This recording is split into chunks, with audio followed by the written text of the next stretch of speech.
You got to do it. Mob guys got to love you, right, Chazz? Oh, God, forget it. Yeah. Oh, mob guys, forget it. Yeah. What's funny thing, what happened was... Why is it scary? That's fun. You know, I used to party with all mob guys I on love 75th mob Street. guys. Well, they're great, but you know what?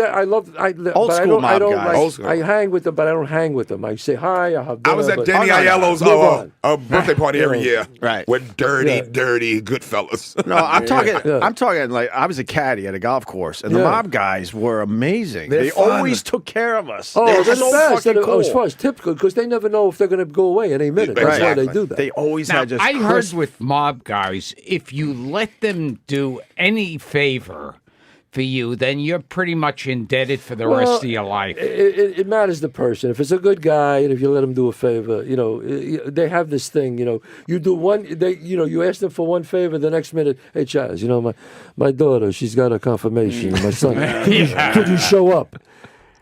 And you go, well, you got to show up. Right. So you got to be careful when you say yes to. You've had that happen? Oh God, yeah. Wow. I've had that. Where they go. And people are going to kids' birthday parties going, what the fuck is Chazz Palminteri doing? No, I mean I don't do it anymore. But in the beginning, when I first, I God, I don't have any mob in my family. He showed up in my wedding. Let me tell you something. In 1982, I got my first big break. I got an understudy part, on Broadway. So I go to the neighbor, and all the wise guys hear about it. They go, hey, Chazz, you're on Broadway. We're so happy. Listen, we all want to come and see you. We're going to get all the guys.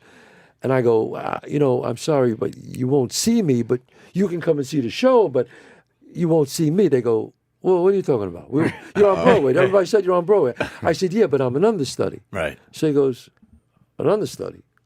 What the hell's an understudy? No. So I said, well, if something happens to the guy... My hand to God, this happened. no. I told the story on Letterman. I said, if something happens to the guy, then I go on. So then I say, I'll come and I'll see you later. And I walk away. Yeah. So I'm talking to my friends, and all of a sudden he comes back over to me, and he gives Breaking me news. He gives me the elbow walk. When they grab you by the elbow, they go, come here, I want to talk to you. Yeah. So he gives me, I call that the elbow walk. You know it's not good when Never. they grab you by. Yeah. And he goes, listen to me. He goes, between you and me. He goes, you want to go on? So I said, I didn't know what he was saying right away. I said, excuse me? He says, you want to go on. And then I realized what he was saying. I said, no. I said, no. You can't do that. Come, I go to. He goes, don't worry. We'll make it look like a mugging. Nobody will know. He goes, you want him in the hospital 2 weeks, 3 weeks, whatever you want. Amazing. I said, listen to me. Don't do anything. Yeah. Please. He goes, then he looked at me. He goes, oh, I know. You don't want to be involved. I said, never gonna say that. No, I don't do anything. And I had to beg the guy, and then he said, all right.